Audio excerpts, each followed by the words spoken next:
ఏపీలో కూటమి నాయకత్వానికి వైఎస్ఆర్సీపీని అణచివేయాలన్నది బలమైన కోరిక. కానీ అందుకు చేస్తున్న ప్రయత్నాలే చాలా విస్మయకరంగా కనిపిస్తున్నాయి. ఎప్పుడైనా పామును కొట్టాలంటే తల మీద కొడితే అది చచ్చు ఊరుకుంటుంది. కానీ తోక మీద కొట్టి దాన్ని రెచ్చగొట్టే ప్రయత్నం చేస్తే చాలా తీవ్రంగా విజృంభిస్తుంది. ఇప్పుడు కూటమి నాయకత్వం తీరు చూస్తుంటే వైఎస్ఆర్సీపీ తోక మీద దాడి చేసే ప్రయత్నం చేస్తున్నట్టు భావించాల్సి ఉంటుంది.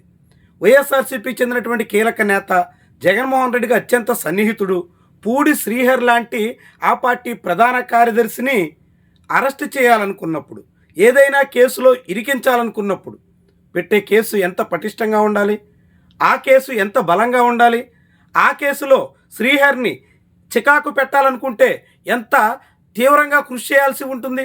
చాలా చిన్న కేసులో శ్రీహర్ని ఇరికించాలని కూటమి నాయకత్వం ప్రయత్నం చేసింది. దాంతో చివరికి కోర్టు ముందు అబాసుపాలు కావాల్సి వచ్చింది.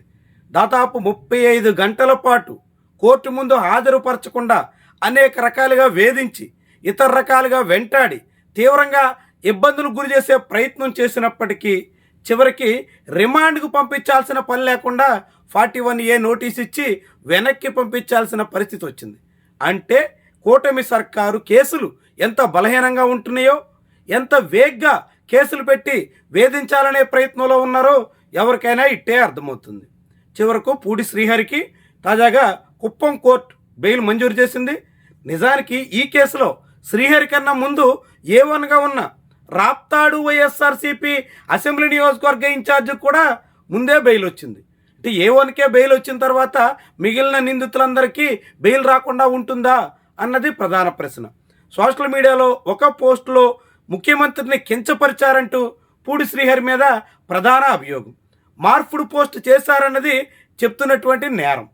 దానికే పోలీసులు ఏకంగా రిమాండ్ ఆశిస్తూ శ్రీహరి లాంటి వాళ్ళని ఇబ్బంది పెట్టాలని ప్రయత్నం చేసి చివరికి చేతులు కాలి తర్వాత ఆకులు పట్టుకోవలసిన పరిస్థితికి వచ్చేస్తారని మనం చెప్పాల్సి ఉంటుంది. ఏమైనా పూడి శ్రీహరికి బెయిల్ వచ్చింది. కుప్పం కోర్టు నుంచి ఆయనకు ఉపశమనం దక్కింది. అదే సమయంలో ఆయనకు సంబంధించినటువంటి విషయంలో హెబియస్ కార్పస్ పిటిషన్ కూడా ఏపీ హైకోర్టులో విచారణ చేయాల్సిన పరిస్థితి వచ్చింది. అంటే ఆంధ్రప్రదేశ్లో పోలీసులు వైఎస్ఆర్సీపీ మీద ఎంత కక్ష సాధింపు ధోరణిలో సాగుతున్నారో ఇట్టే అర్థమవుతుంది. తెలుగుదేశం పార్టీ హ్యాండిల్స్ మీద అధికారికంగా టీడీపీ ఖాతాల్లో అంతకన్నా తీవ్రమైనటువంటి పోస్టింగ్ జగన్మోహన్ రెడ్డి మీద చేసినప్పుడు ఎటువంటి కేసులు లేకుండా చంద్రబాబు మీద ఒక పోస్టు పెట్టారంటూ ఏకంగా శ్రీహరిని కుప్పం నుంచి పోలీసులు వచ్చి అరెస్ట్ చేసి తీసుకెళ్లినటువంటి వైనమే చాలా విస్మయకరంగా కనిపిస్తుంది. ఇలాంటి ప్రయత్నాలు చేయడం ద్వారా కూటమి నాయకత్వం రేపు ఒకవేళ అధికారం చేతులు మారితే ఎలాంటి సమస్యలు కొని తెచ్చుకుంటుందో ఇట్టే అర్థమవుతుంది. ఇలాంటి పరిస్థితి చూస్తుంటే చంద్రబాబు, నారా లోకేష్ వాళ్ళు సేఫ్గానే ఉంటారు. కానీ వాళ్లను నమ్ముకుని సోషల్ మీడియాలో చెలరేగిపోయేటువంటి టీడీపీ కోసం పనిచేస్తున్నటువంటి వాళ్ళకే ఆ తర్వాత చికాకులు తప్పవన్న సంకేతం తాజా పరిణామాలు చాటుతున్నాయి.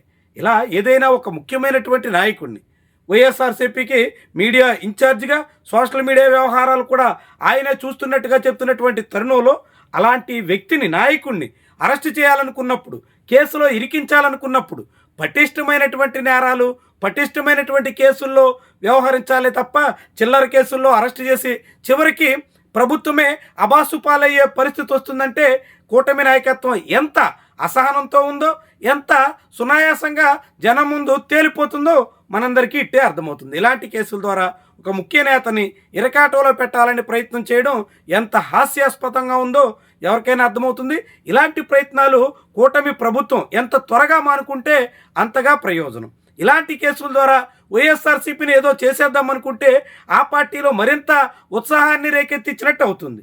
ఇలాంటి కేసులు తమను ఏం చేయలేవు అనేటువంటి అభిప్రాయం మరింత బలపడడానికి కూటమి నాయకత్వం తీరే కారణంగా మారుతుంది. అంటే వైఎస్ఆర్సీపీకి మరింత ఊపు తీసుకొచ్చే ప్రయత్నంలో కూటమి ప్రభుత్వం ఉందా అని అనేక మంది భావించాల్సిన పరిస్థితిని తీసుకొస్తున్నట్టుగా చెప్పాల్సి ఉంటుంది.